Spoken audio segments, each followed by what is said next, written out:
I'm going to turn now to the third major part of this whole presentation, and that's the national banishments of the society from country after country up until the universal suppression. In other words, from 1759 until 1773. The whole process of the disengagement, the disruption of the society, took place over a 14-year span. I'm going to mention first what those countries were in the years in which it happened, and then go back to each one of them and say something at greater length. First of all, 1759 in Portugal, then 1762 to 64 in France, 1767 in Spain and Naples, and then 1768 in Parma, and 1773, which will be the next fourth part of this whole presentation, the universal suppression of the society.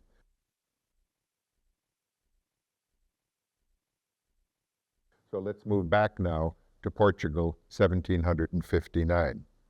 Portugal, remember, is the oldest province in the entire Society of Jesus.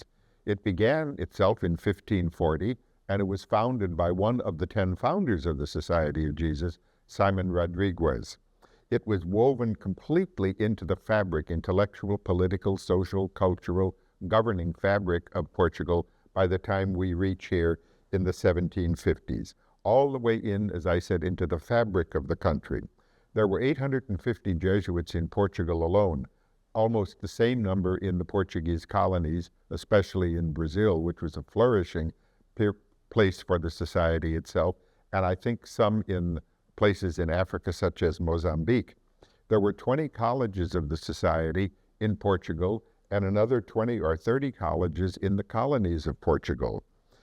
The Portuguese monarchy had relied greatly on the society in a very, very large number of ways, beginning with the great King John III, who was very favorable to Simon Rodriguez, to Francis Xavier, to the beginning of the missions in India, and to Ignatius Loyola.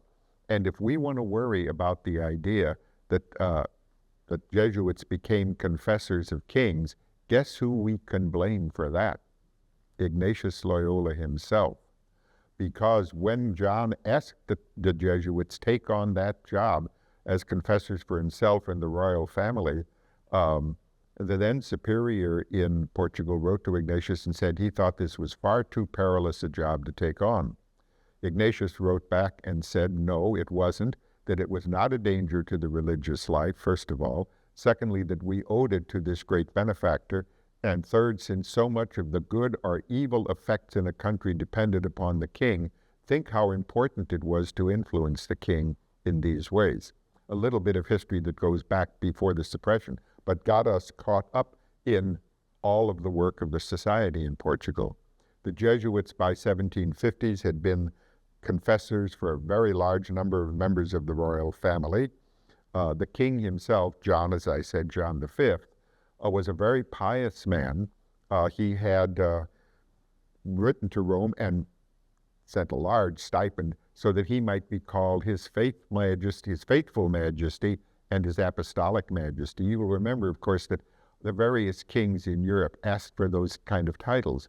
The Spanish king was known as His Most Catholic Majesty, the French king His Most Christian Majesty, and now Portugal wanted His Most Apostolic and His Most Faithful Majesty.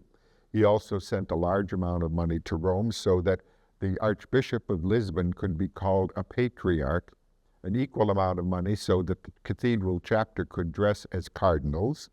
As Voltaire said one time of John, he imitated or mimicked the goings-on of the French royal court, but slightly differently. For example, the fête champêtre, or the country picnics or country feasts of Versailles, were duplicated in in Portugal, by royal religious processions. Versailles itself, the palace of the king, was duplicated in Portugal by the great, large, luxurious monastery of Mafra. And that's true, I saw the place. And Voltaire's last cutting comic remark was that if the French king had a mistress, a woman, well, then the Portuguese king had to have a mistress too, but it would have to be a nun, which was also true. Okay, that all changed some years later when Joseph I became king in 1750 and ruled until 1777 with a prime minister named Carvalho, whom we know in Jesuit history are the Marquis de Pombal, the man who, with an implacable desire to make Portugal a monarchy in which the monarchy ruled supreme in every way, especially in two ways. Pombal had been minister or ambassador to England.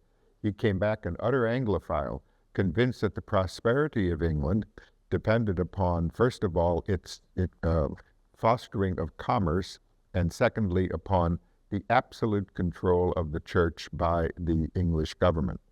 For commerce, he was hostile to the society because of the commercial ventures that the society supposedly had in the reductions in the province of the Jesuit province of Paraguay in Latin America, which was a section of the society that overlapped today parts of Paraguay, parts of Brazil, and parts of Argentina.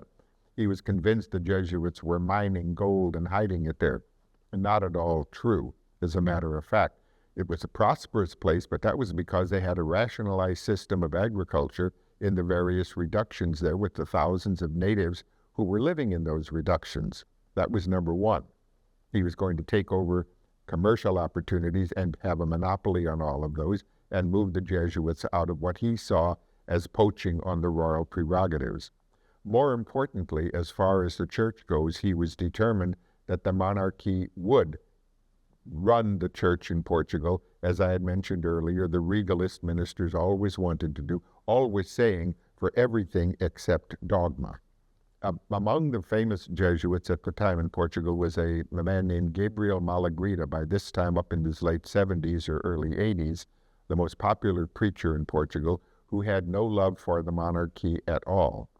In 1755, he had for the monarchy, but no love for Pombal at all.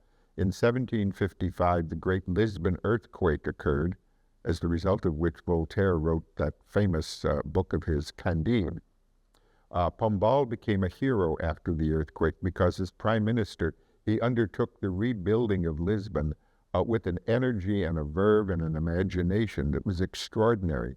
He bulked large in the history of Lisbon and the Portuguese monarchy in the way in which Rudolph Giuliani, for example, bulked large in the history of New York after 9/11 and the destruction of the Twin Towers.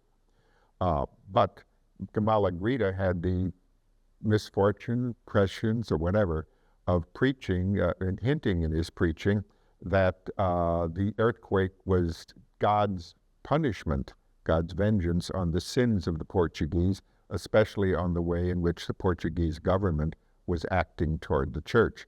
That, to say the least, did not endear him to Pombal. Pombal found an excuse for taking on the Jesuits and the church and the very powerful noble families around the royal family when in 1758 there was an attempt at an assassination of the king as he was supposedly returning from a nocturnal tryst with his mistress. The two most important noble families, the Tavoras and Aveiros, were supposedly implicated in this assassination attempt. Whether true or not is another question. And members of those two families were immediately arrested. Meanwhile, Pombal had basically forced the Pope to appoint an apostolic visitor to the Jesuit province in Portugal to see about how poorly, or how well, the implication was poorly, they were leading the religious life. Cardinal Saldana, who was there only about a month, visited maybe 2 Portuguese Jesuit houses, probably had his report already written about how terrible and how lax the society was in its houses in Portugal. There were people in Rome, in the papal curia, who had long been hostile to the society. They'd been hostile to the society for a variety of reasons. First of all, some of them were ardent Jansenists and thought that the society was lax in its teachings, especially its moral teachings. Secondly, some of them were quite convinced that the Society's support of the Chinese rites, the veneration of Confucius and the veneration of ancestors, was superstition and idolatry deliberately fostered by the Society and was sacrilege and blasphemy for the Church. And they would have pushed for some such apostolic visitation. The Pope himself, though he may be supreme governor of the Church, is not immune to pressure from a variety of places, and in this instance, not only some pressure from the people in the Vatican, but also very strong pressure from Pombal himself.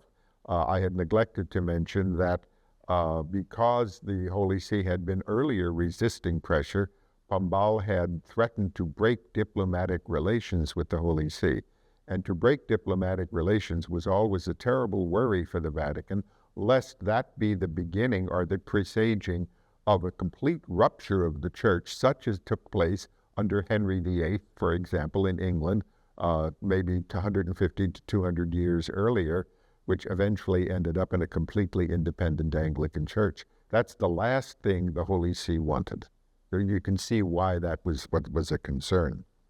To move back now, the earthquake, the attempt at the assassination, the king, or rather Pombal, arrested members of the Tavora and Avero family, tried several of them, executed several, arrested a series of Jesuits as supposedly implicated in the plot also, because they were very good friends of both families. In fact, members of those families had been members of the Society for some time. In January 1759, he arrested a group of Jesuits. In April 59, the Jesuits were evicted from all of their houses in Portugal. In September 59, they were put on ships, sailed or pushed across the Mediterranean, and dumped without a say-so on the Papal States of Clement XIII, who then had to support these Jesuits. They had no way of supporting themselves. Also, the Jesuits in the colonies were put on ships, shipped across the Atlantic, and most of them imprisoned in Portugal itself, or some shipped off to the Papal States. The ones imprisoned in Portugal in dungeons there for 18 years until the fall of Pombal, with the accession of a new monarch after John V died in 1777. As Pombal said at one time, "I will teach the Bourbon monarchs how to negotiate with the papacy." Interestingly, when he died, he was so completely out of favor. He had retired to his estates after being pushed out of office. When he died, he was so little in favor that though he was put in a coffin, he remained unburied for years and years, until, with what you might call a sweet revenge, or at least I think a Christian gesture of forgiveness, when the Jesuits came back to Portugal finally at the Restoration in 1814, one of the first things they did was go to the Pombal estate, celebrate a funeral mass over the body of Pombal, and bury him whom nobody else had been willing to bury before.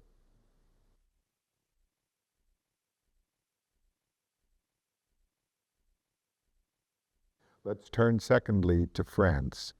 France had been, in some ways, a country in which there was great hostility to the Society right from the beginning of the Society back in the early 1540s.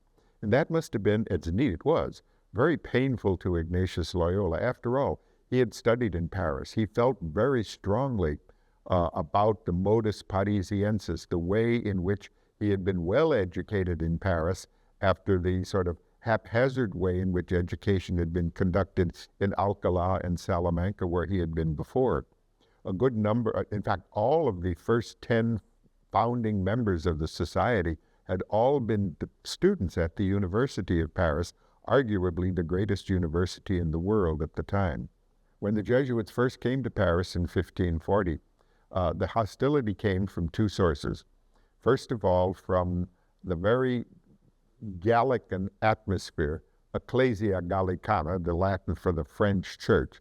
The Gallican church maintained that it had certain privileges, immunities, traditions, which went right back to the founding of the church, and which even the papacy could not derogate from. And the French church had been very suspicious of any attempt by the Holy See to run or to attempt to run the church in France. So you had this Gallicanism, which was deeply inset into the Parlement, the parliaments of Paris, and the other regional parliaments, but especially Paris, on the one hand. On the other hand, you had opposition from the Université, the Sorbonne, especially because the Jesuits who were coming were going to set up a school that was a free school, no tuition charge, and became increasingly a source of opposition to the teaching at the Sorbonne. I must tell you a personal story about that.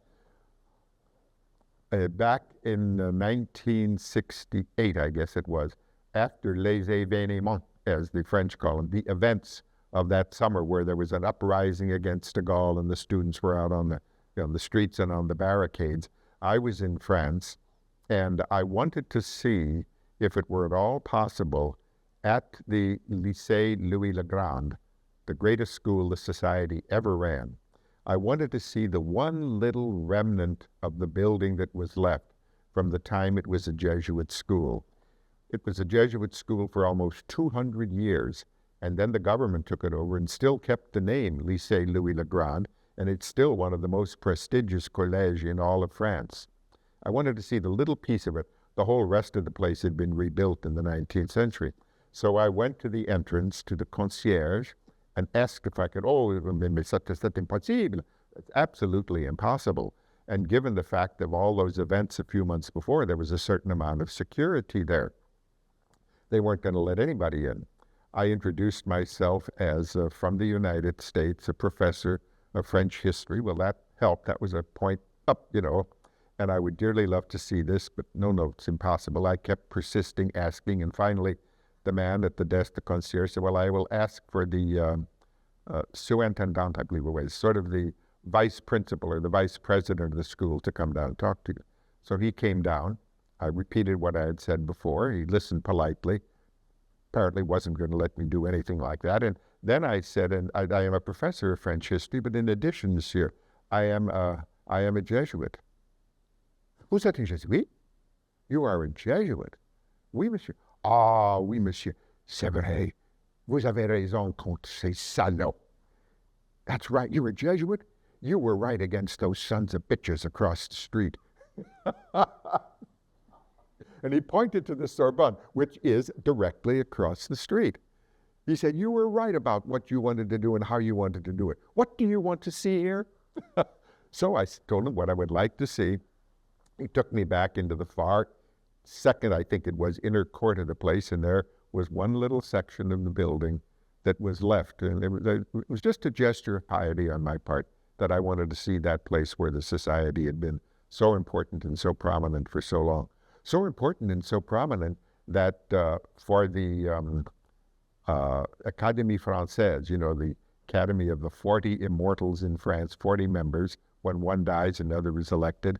Of those 40 immortals, at one point, 19 of the living 40 were all living alumni of the Collège Louis le Grand, and all 19 had been taught by one of the particular Jesuit professors there.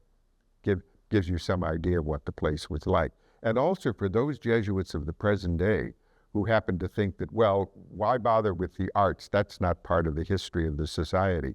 For 100 years, every year at the Collège Louis le Grand, 1 or 2 full-scale ballets in costume were put on with the attendance of the French court. So much for not having been involved in the arts, one example alone. But in any case, the society had been met with hostility on the part of the Parlement, hostility on the part of the Sorbonne, support on the part of the king. In fact, the king was willing, the kings were willing, to several of them, to recognize the society. The Parlement never wanted to officially register that recognition.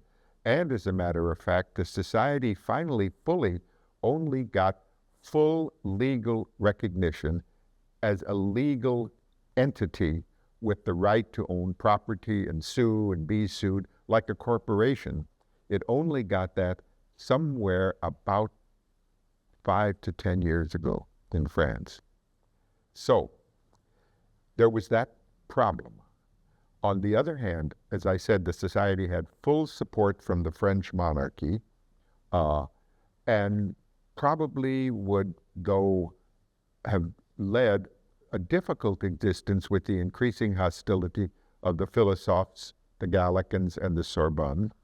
It would probably not have gotten into the trouble it did if it hadn't been for the procurator or the treasurer of the society's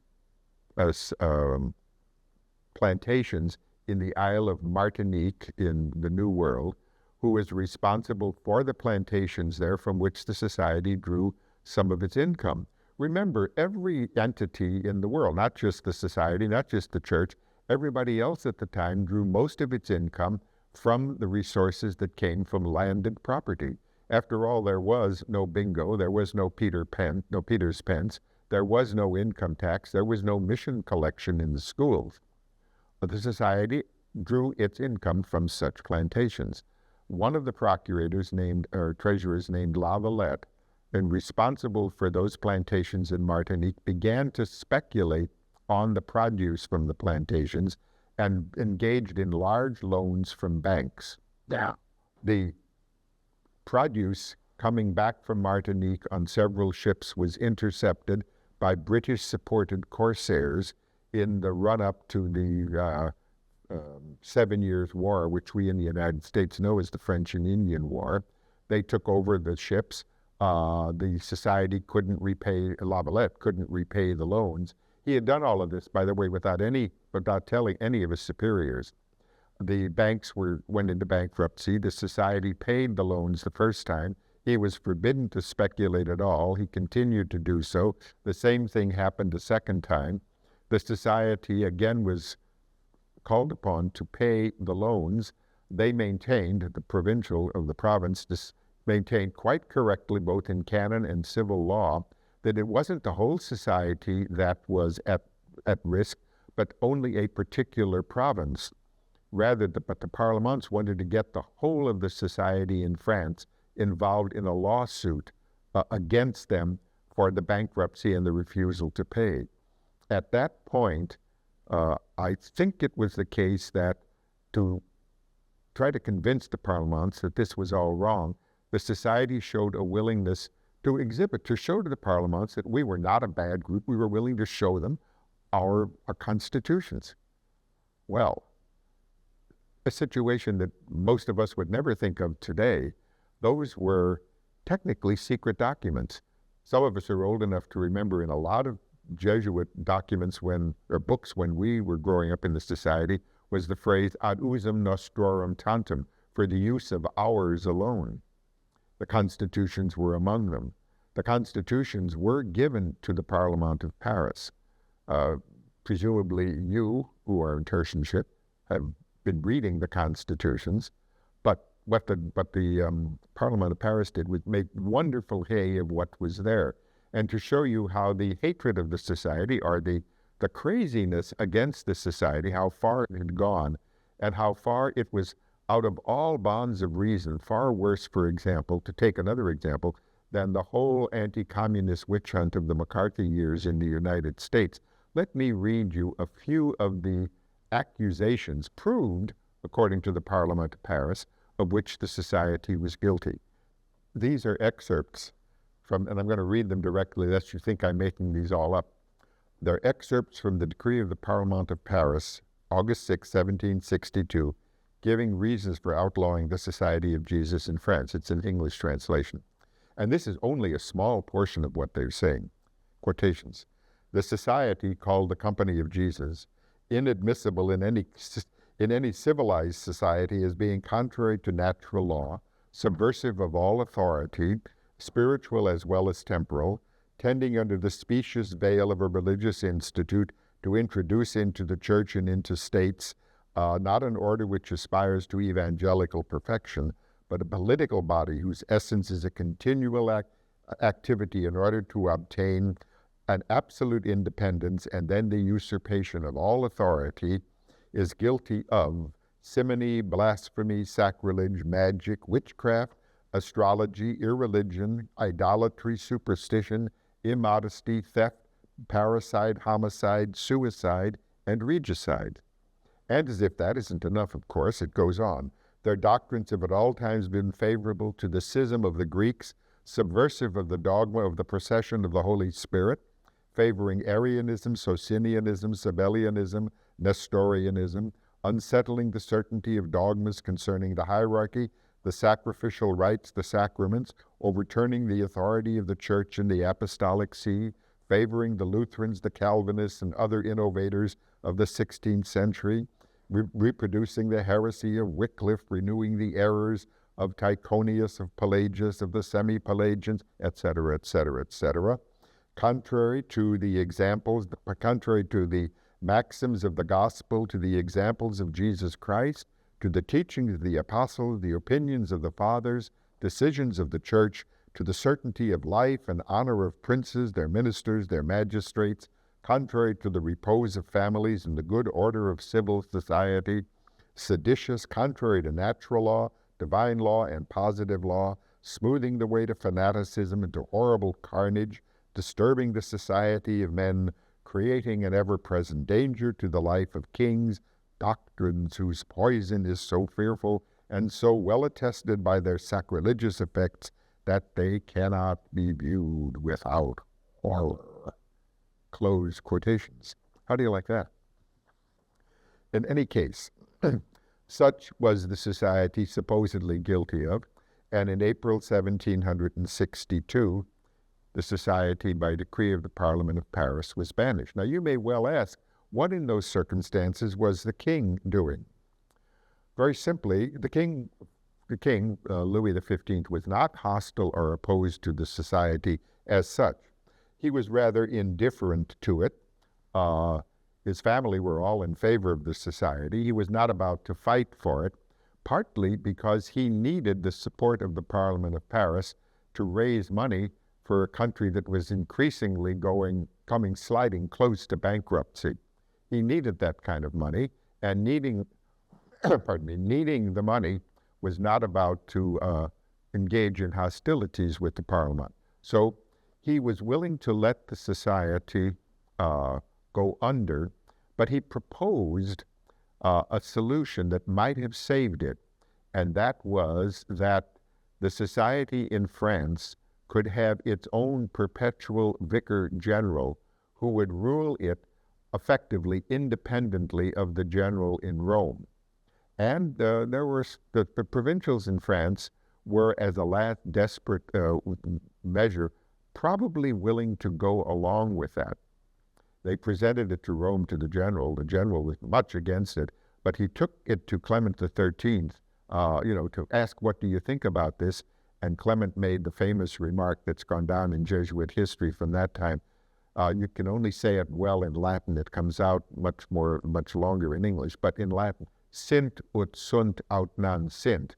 Let them be as they are, or let them not be at all. Sint ut sunt aut non sint. There was no inclination on the part of the governing body, the leadership of the society, to allow that. It wasn't, so by decree of the Parliament in August 1762, they were banished from the jurisdiction of the Paris Parliament. By 1764, they were proscribed all around France. Although they were not thrown out of the country, as they were in Portugal, they could stay there as long as they became diocesan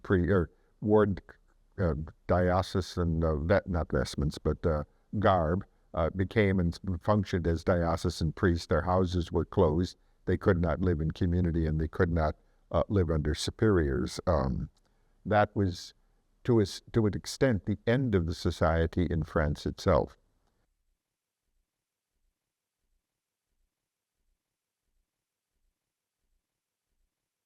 Let's go to Spain now, where the society, in some senses, the Spanish Jesuits at least, always thought about themselves as the real Jesuits who knew what the society was and ought to be. And in some ways, I can well understand that. For after all, There were 2,700 Jesuits in Spain, 2,300 more in the colonies. There were 112 colleges or schools of the society in Spain itself. And if you think that's a lot, there were 120 colleges in the colonies of Spain, especially in all of those colonies, the great ones, all over Latin America. After all, the founding father of the society had been Ignatius. The larger number of the good number of the founding 10 founders had been Spanish themselves.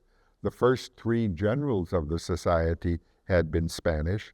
Some of the very greatest theologians and spiritual writers had been Spanish. That's of the society. That's on one side. On the other side, again, you had the regalists, the people who were insistent on the power of the national state to control the church. And as one of the Spanish agents in Rome said, and I quote, "What benefits shall come to us by the expulsion of this vermin that gnaws at our guts?" Close quotations. A measured and balanced judgment, as you will see. The challenges that many of the Spanish Jesuits had put to the autocracy of the Spanish government. After all, there had been Suarez, who argued that civil authority did indeed come from God to the king, but it came through the people, which was increasingly an unfavorable and an unwelcome comment for people who wanted to push for the divine right of kings. You had had besides that, the famous theologian Mariana, who wrote as a theoretical construct a defense of tyrannicide. No, use regicide. Was it possible, was it morally licit to assassinate a tyrant? What do you think, those of you who are listening to or watching this presentation? Do you think it would be morally legitimate to assassinate a tyrant? What about Hitler? What about Stalin? Would you have told somebody they could do that? Whether you could or not, that would be in the present day. But you can imagine how a theoretical construct like that would have been received by the Spanish court, or incidentally by the French court, which did use that particular argument that the Jesuits were teaching and ideally suggesting the practice of tyrannicide. That was one of the justifications that maybe they had some point to in what the material that I read to you. Not that they were practicing it or justifying it. They were teaching that it was possibly morally justifiable. The society was also closely tied to the papacy in the minds of the Spanish government, and it was, despite the fact its largest number of members for any particular country were in Spain, it was an international order, and in some senses therefore not beholden to the Spanish monarchy or to the Spanish state. It was, as the regalists in Spain said, how did they put it? The janissaries of a limping medieval theocracy, and by that they meant the Holy See. Spain itself, after its golden age under Philip II and partly under Philip III, had entered in on a long decline in many ways, politically, educationally, economically. And the king and his ministers were determined that they were going to reverse that. The king in this instance was Charles III, who ruled from 1759 to 1788, just 1 year before the French Revolution broke out. He had formerly been king in Naples, and with the death of the previous king, was the closest legitimate heir, came to Spain convinced that he and his ministers were going to foment or support a revolución de arriba, a revolution from above, not a revolution wheeling up from below, but from above, from the government itself. They were going to modernize Spain. Charles himself was a pious Christian, a devout Catholic, No question at all about that. But he too was a regalist, maintaining the omnipotence of the state in all ecclesiastical affairs except formally dogma. So what did he want to do? He wanted, first of all, to modernize the currency, modernize trade, modernize the customs duties and excise taxes. He brought with him, to help him do that, some of his ministers from Naples, the Neapolitan part of the crowd who had been governing in Naples. They were regarded by a good number of the Spanish people as interlopers, foreigners. They were enlightened. They had no scorn of themselves for religion or skepticism, but they were absolutely regalists. In 1766, after about 7 years of really pushing for a lot of changes in Spain, there took place in Madrid what came to be known in Spanish history as the Cape and Sombrero riots, and taxes too. In part of the attempt at modernizing, taxes had been raised, but in this particular instance, the prime minister, or the chief minister, named Squillace, who was himself originally a Neapolitan, decided that the old capes and sombreros that the Spanish wore were retrograde, were old-fashioned. They should take on modern clothing, besides which, with a cape and a sombrero, you could conceal yourself and your nefarious deeds. So he ordered the abolition of cape and sombrero. At the same time, taxes were increased. It's the kind of a thing that was just enough of a spark to ignite a riot in Madrid. Squillace, the king, had to flee from Madrid. Squillace had to be dismissed in order to calm the rioters. Some of the Jesuits, Spanish Jesuits, unquestionably were on the side of what the rioters were wanting to do. They didn't go out to support them publicly. There were others of the Jesuits who were the ones who calmed the rioters down and helped stop the riots. You would think that the government would be happy with that?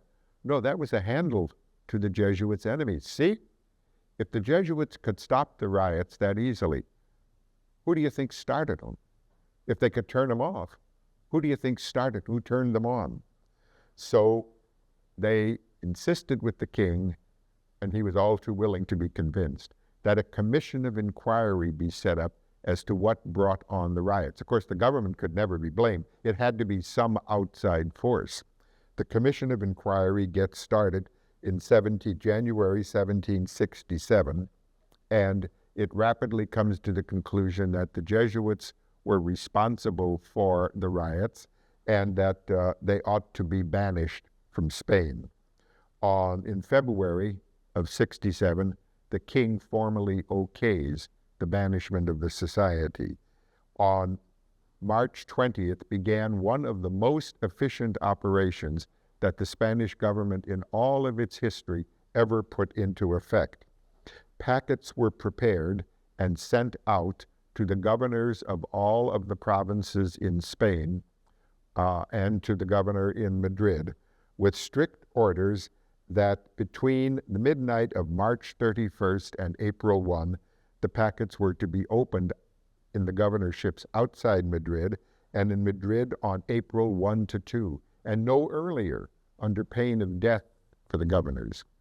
When they were to be opened, they had, the governors, 2 days to get the Jesuits out of their houses and on the road to exile. And they did it. Was absolutely extraordinary. The king, a pious king, didn't ask Clement XIII about this, the Pope. He simply informed him that he was doing this for the peace of his realm and for reasons that eventually he would let the Pope know about. But that since he was, His Most Catholic Majesty, the Pope would undoubtedly understand that it had to be done. He informed the Pope. He didn't ask the Pope. In 2 days, 2,700 Jesuits were on the road with their breviaries, wearing their cassocks, no other things except they could take along as a special gesture of benignity on the part of the king, whatever little pocket money they might have, whatever snuff they might have, and whatever little chocolate they might have. They were to go into exile. I don't know how many Jesuits had snuff and chocolate or pocket money, but wasn't that a lovely gesture? They were to go into exile, and again, as a mark of benignity, the king would provide a pension for each of them to live on the condition that no one of them ever publicly called into question or said a word about the justice or fairness or anything at all about this decree of suppression and banishment in Spain. They were also to be dumped on the Papal States. However, as they were moved off into ships and sent to the Papal States, Clement XIII refused to accept them, not out of any hardness of heart, but because, first of all, again, he was a sovereign ruler. A ruler doesn't simply have a ruler from another country dumping a whole bunch of his subjects on a new and foreign state. Secondly, Clement XIII was at this point already supporting, all of the Portuguese Jesuits, and with great, drain of the papal treasury. And third, to accept them without protest would have been to acquiesce in what was obviously an absolutely arbitrary act. So where were they to go? They sat on these ships for a while until they were finally moved off, they were to be moved off to the island of Corsica. The only problem with that, when they got to Corsica, was that Corsica, which had belonged to the Genoese, had been bought by France from the Genoese, and in so buying became French property, and therefore those Jesuits were not welcomed there either, as they no longer were in France. So at that point, they had to come back. They had no place to go except to the Papal States themselves. It was at this point, as they left Spain, that Pignatelli, the famous canonized Jesuit, began to be the person in the Western society, Western Europe, around whom the Jesuits, as well as they could, the Spanish Jesuits, rallied for support and some kind of sustenance which he could get from wealthy friends. He was, despite the name Giuseppe Pignatelli, which is Italian, he was Spanish, and of such a high rank in Spain that the Spanish would have been very happy, the Spanish government, if he had defected from the society. He didn't. He was an anchor around whom they rallied for Western Europe for many, many years. And he lived not quite to the universal restoration of the society, but to the partial restoration. And we'll see a little more of him in a little while. Besides the 2,700 Spanish Jesuits, think about what happened to the Jesuits in the colonies, the 2,300 or so. What did the people from the Philippines do, for example? They were shipped all the way across the Pacific to Mexico, marched across Mexico, put on ships again all the way across the Atlantic and through the Mediterranean, and dumped on the Papal States. If you can just stop to get your heads, and especially your emotions, around what that was like for these people, was just pretty awful. Within a few months, the same kind of thing happened in Sicily, where there were also a very large number of Jesuits. There were 1,400 Jesuits in Sicily. About one half of them left the society at the time they were shipped out of there, and about the other half went into exile.